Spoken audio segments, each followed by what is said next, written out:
Good morning, Principles of Business and Finance. This is Miss Archer again. Checking in on you guys. I've heard from a couple of my students personally in reference to some assignments that have been posted in the Google Classroom. So thank you for reaching out to me. For Mr. Moore's class, I hope you guys are reaching out to him as well.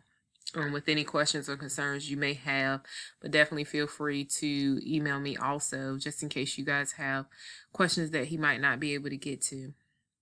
My contact information is here on the screen, along with my Remind app for my class and my Google Voice number.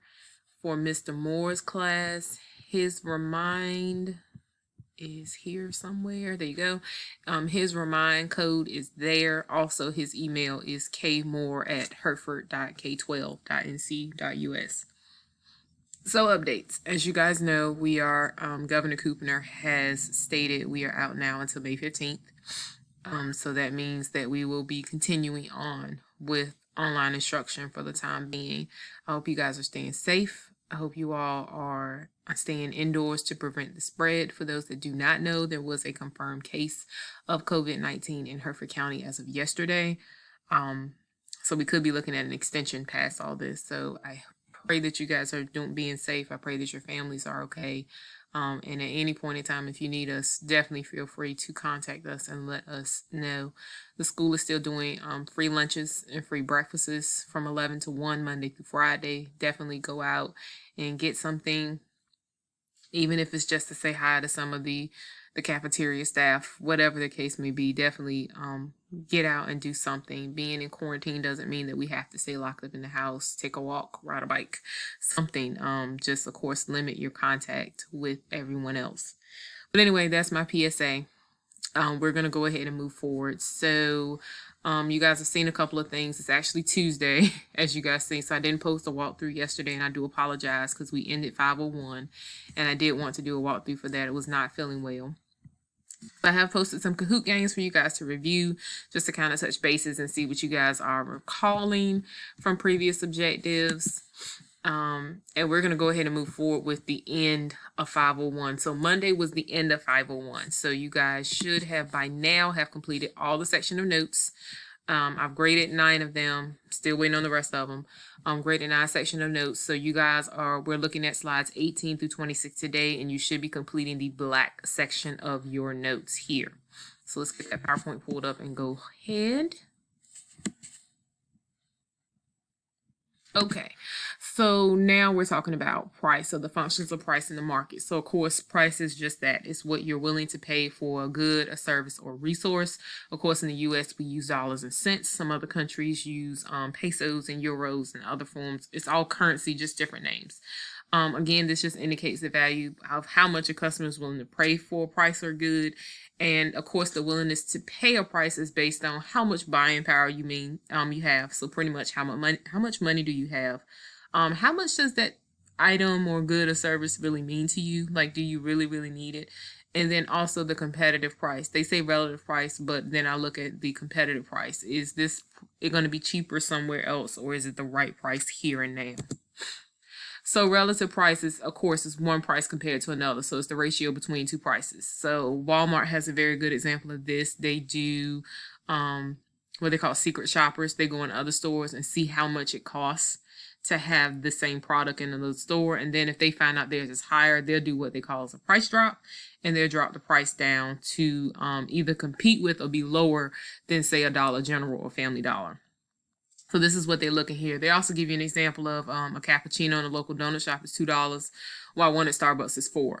So they give you a relative price ratio of 1 to 2. Because if the price decreased to $1 and $2, then the relative price ratio will remain unchanged. They give you all that. But pretty much it's just what's the comparison between one product in one store and the same product in another. Don't overthink that.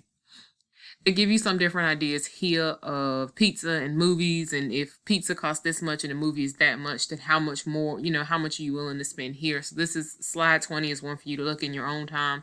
Again, it's just giving you some more ideas about the price and how it works together. So right now we look at the impacts of changes in relative price. So back to the pizza model. Of course, if the price of pizza went up and the movies remained at a certain price, the amount of pizza or movies you'd be able to afford would be affected. The change in price also is going to mean that you're not able to buy as much as one product in another place. And then by comparing those prices, you're able to choose a combination of what's good and what's bad for you. So in the same sense, businesses compare relative price. Excuse me, my timer is set. I am teaching my kid while I am here teaching you guys. So businesses compare relative prices to determine which combination is going to be better, to make sure that they're producing the right goods and services. So right now we're looking at the fact of gas prices are going down, but people have nowhere to go. So do we fill up our gas tanks and wait, hoping that, something opens soon and we can go ahead and go there? Or do we wait until gas go up and then we can't go anywhere? So that's kind of what we're looking at right now. So again, owners of that resource just compare a relative price to determine what's going to be to their advantage, and then also the buyers. Then we look at the economic questions. 3 economic questions that you definitely need to know throughout this whole objective. The 3 economic questions are what to produce, how to produce it, and who will get the product. So right now we're looking at the big thing in this society for you guys that are not watching NBC Nightly News. I know my kids normally watch this while they're doing assignments. So for NBC Nightly News, the huge thing now is these testing kits and the masks for our healthcare workers and stuff like that. So that's the first question, what to produce. We need more masks. We need more ventilators. How to produce it. The people that normally are producing it are racking their brain on how to produce more because they are running out of people to work for who might be affected by this COVID. They might be running out of supplies. So now they have to figure out how to produce it. So President Trump and some of the other companies are looking to say, well, we have the opportunities to do this. Some car companies are saying, hey, we can't produce cars right now because they're not selling. So we can produce the ventilators and the masks and stuff like that. And then you have the big question of who's going to get it. Right now, New York, California, and Seattle are our hardest hit areas with these. New York has 4,000 cases when I spoke to a coworker yesterday. So, of course, if their medical professionals are in need of these masks and these ventilators, they're going to be one of the top ones to get it versus here in Hertford County where we only have 1 case, or in the state of North Carolina where we only have 297 cases. Again, they're going to look at who's going to get this a lot faster and who needs it the most. So then you come to things like substitution effects. That means just substituting a product for the original deal. So think of your brand name versus off-brand. You think of my kid loves Fruit Rings, which is the off-brand Food Line's brand of the Fruit Loops. He won't eat Fruit Loops, but hey, that's neither here nor there. So that's the substitution effect. It's cheaper. It's not exactly the same thing, but he likes it. Then you look at things such as rationing. So when prices and stuff go up on a lot of things and items are scarce, that's vocabulary back from the beginning. When things are scarce, then you definitely have to think about the fact that how are we going to get this to certain people? We have to make sure that people have it. Oh my goodness, we have to make sure that the right people have it, or that everybody has it. So of course they look at things such as information, who really needs it, who has the willingness to need that, what are the incentives for making sure that the people are getting these resources, and then the rationing goes all the way back to the Great Depression for when there were limited items and people were trying to ration out their food and make it last for a certain period of time.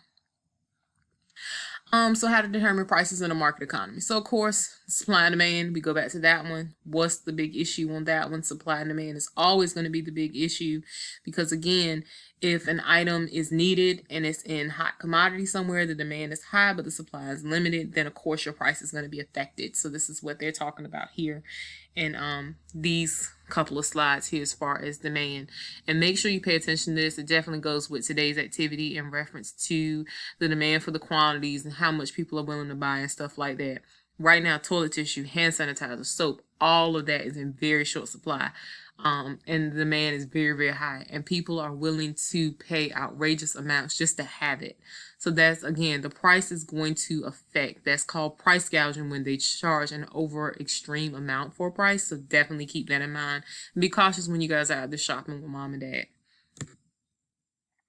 So we look at things too, such as equilibrium price. So this occurs when a product or good of a buyer is equal to what the sellers are willing to sell. So this is when prices make sense, when they're not overcharging for something, if that makes sense. So it's just when everything equals, when the buyers are willing to sell it at this price and the sellers are willing to purchase it at a certain price. So that's what equilibrium price is. Excess supply, of course, this is when the supply is greater than demand. So someone put out on Facebook the other day that no matter what kind of pandemic we were in, nobody liked pineapple ham pizza. And I really thought it was a joke until I went looking for pizza and realized that was the only brand that was left. So now they have an excess supply of pineapple and ham pizza because no one's going to eat that. It's disgusting. Okay, and excess demand is, of course, is when when demand is greater than the supply. So we have that right now with the medical equipment, and then also your market price. So this is the price that prevails in a particular time frame. So right now gas is $1.84 a gallon unless it's gone down some more. So that's the current market price for gas, and that's because the current dollar amount for petroleum is very low. People can't go anywhere, but you know, hey, that's neither here nor there.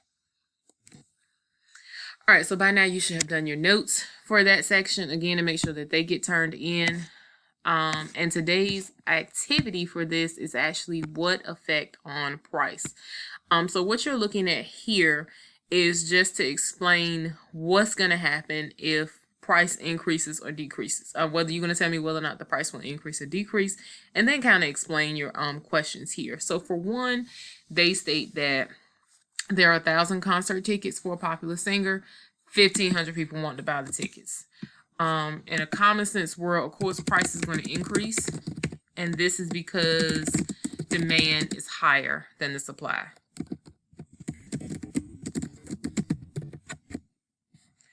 Number two, it states that there are 40,000 seats available at a local stadium, and the team has had a losing season for the past 5 years. To all my Redskins fans, I will make a joke and say this is directed at you. The team has a losing season for the past 5 years, so only 20,000 seats are in demand for the current football season. Common sense says if we had a losing record, 40,000 seats available, only half are going to want them, price is going to decrease. And that's because the supply is greater than demand.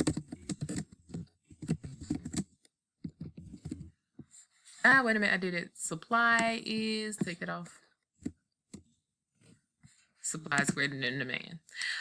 So a late freeze destroyed most of the citrus in Florida. Now this happened a couple of years ago where we had a bad frost, and you guys probably noticed that the price of orange juice increased because supply is less than demand.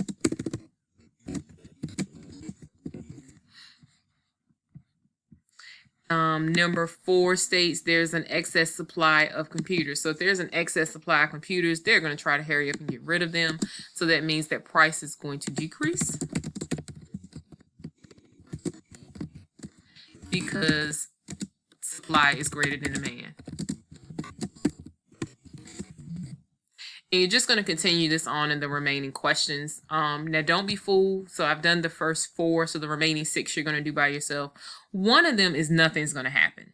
And I think it's going to be 2 of them. Nothing is going to happen because there's going to be an equilibrium price that goes on. So definitely be aware of that. One of the questions is that. So again, there is your questions 1 through 4. Make sure you guys are getting them in. Do the very best you can with it. Again, if you guys have questions about them, definitely email us and let us know that you have some questions or concerns about different things, and we can walk you through on what's going on. I'm hoping these videos are definitely helping you guys out. You guys had a exit ticket for today, well, for March 23rd, so make sure that you're getting that in. Again, if you have any questions or concerns, definitely reach out to us.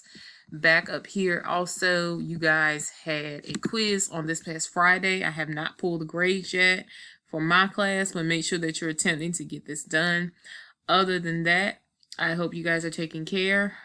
Be safe, and we will be reaching out to you guys to make sure all is well in your world. Other than that, hope to see you guys soon. Bye.